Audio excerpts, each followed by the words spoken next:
Good morning, बहुत-बहुत शुक्रिया आप सभी का। मैं आसिफ रशीद आपके साथ 10:30 बज चुके हैं। आज चौथा दिन है उस ऑपरेशन का जहां पर अब तक 20 लोगों को हिरासत में लिया जा चुका और उनसे पूछताछ की जा रही है। मैं डन्ना शास्तार की बात कर रहा हूं और इस ऑपरेशन में चौथे दिन अहम तरीन पेशरफ्त अगरचे अब तक नहीं हुई है, मगर एक पेशरफ्त ज़रूर है, वो है सर्चिज़ के हवाले से। ऑपरेशन जो 3 दिन पहले एयरफोर्स की 2 गाड़ियों पर अटैक के बाद शुरू हुआ था, वो चौथे दिन में दाखिल हो गया है और इस ऑपरेशन को और एक्सपेंड कर दिया गया। मज़ीद एरियाज़ को इस वक़्त कॉर्डन ऑफ करके सर्च चल रहा है। नंबर 1 शास्तार का एरिया जहाँ पर्टिकुलरली सिक्योरिटी फोर्सेस मुश्तरका ऑपरेशन का हिस्सा थी, वही जॉइंट ऑपरेशन सुरनकोट तक पहुँचा और पुंछ में भी पुलिस स्टेशन के जुरिसडिक्शन में जो एरियाज़ हैं, वहाँ पर ये इस वक़्त जो है ऑपरेशन चल रहा है।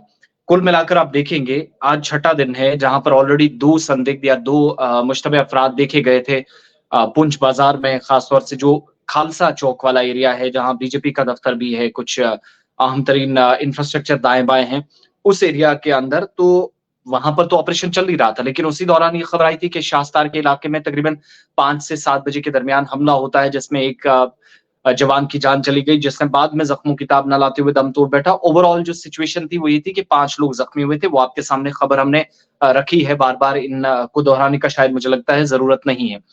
मगर ज़रूरत इस बात की है कि आपको अपडेट किया जाए कि व्हाट्स द करंट सिचुएशन। आज मुगल रोड पर पुंछ से श्रीनगर की तरफ गाड़ियाँ जा रही हैं और मुगल रोड और दूसरी तरफ जो जम्मू और पुंछ हाईवे है, किसी तरह का कोई वहाँ पर इम्पैक्ट नहीं है इस ऑपरेशन का। ज़रूर कोऑर्डिनेशन के साथ आपको भी चलना होगा उन तमाम लोगों को जो सफ़र करते हैं, या तो उन लोगों से पूछ-गछ हो रही है जो गाड़ियों का सहारा लेकर मुख्तलिफ हिस्सों से जा रहे हैं, या फिर ये चीज़ ध्यान में रखनी होगी कि now what will be the further move. कुछ लोगों को एहतियाती हिरासत में लेना या इस प्रोसेस को आगे तक ले जाना, ये सिलसिला तो चलेगा ही। सिक्योरिटी फोर्सेस को बहुत सारे लीड्स मिले हैं। अब जो मकामी सतह पर जिन लोगों को पकड़ा गया है, मैक्सिमम लोग वो आप कहेंगे कि वो हैं जिनको शायद मिलिटेंटों के बारे में जानकारी थी, नहीं। ऐसी कोई भी हमारे पास इत्तला नहीं है कि कोई डायरेक्टली इन्वॉल्व है इस हमले में, किसी ने सपोर्ट किया है, लॉजिस्टिक सपोर्ट प्रोवाइड किया है इन लोगों को, नो।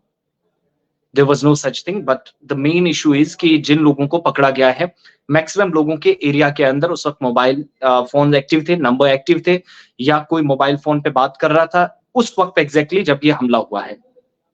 तो अगर कोई इस तरीके से एक्टिविटी हुई हो, उसको डिटेक्ट किया जा सके, एक तो उस प्रोसेस पर नज़र है।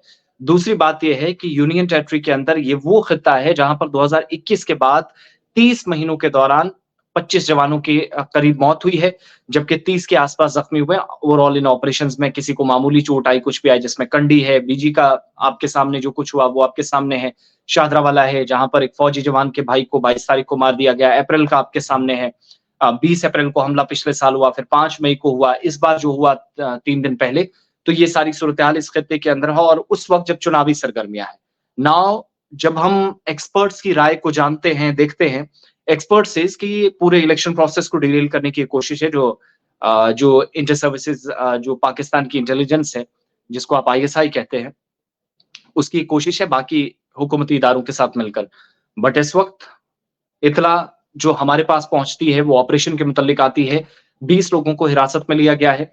इन लोगों से भी सवाल-जवाब के अब क्लूज़ मिले या नहीं, ये तो कोई कन्फर्मेशन नहीं है, मगर इस ऑपरेशन को एक्सपेंड कर दिया गया है, तौसी की गई है।